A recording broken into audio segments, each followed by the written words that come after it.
Happy Deep Dive Wednesday from Wintry, Wyoming. I have a doozy of a question for you this week. If you knew that tomorrow would be your last day on the planet, how would you live your life? What would you do with the final 24 hours of your life? I'm not trying to be morbid or melodramatic, just thought-provoking. Last Friday, a beloved member of this community died after contracting the flu. She was just 59 years old and by all accounts a healthy, happy, active woman who loved her community and spent decades serving it. Those who loved and knew her said she just had so much more to give. They were shocked by her death.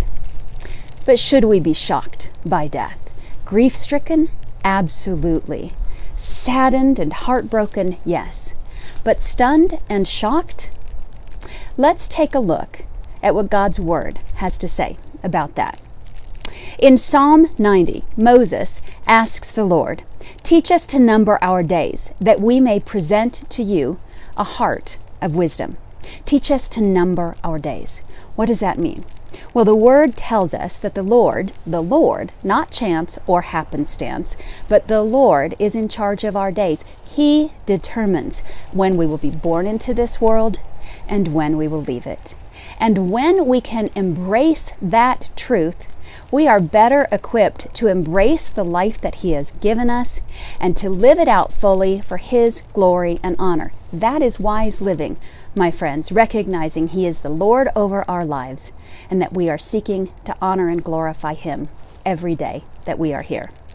In His wisdom and graciousness, God doesn't tell us when our last day will be, and that should encourage us to live every day as if it was our last. In Psalm 39, King David writes, "Lord, make me to know my end. And what is the extent of my days? Let me know how transient I am." David, a man after God's own heart, didn't have a death wish. He had a life wish. He wanted to understand, have supernatural understanding of his mortality so that he could better serve the Lord that he loves. So what does that look like for us as Christ followers? Well, for me, in my final days, in my final hours, I want to be praising the Lord. And that means that every hour of every day, I better be praising the Lord because it could be my last hour of my last day. That's hard to do, but it can be done in the power of the Spirit of our God. What does it look like for you? What do you want the world to see and the Lord to see in the final moments of your life on this planet? Certainly something to think about and chew on, isn't it? Thanks for joining us in the deep end this week and in Wintry, Wyoming. I look forward to seeing you next week.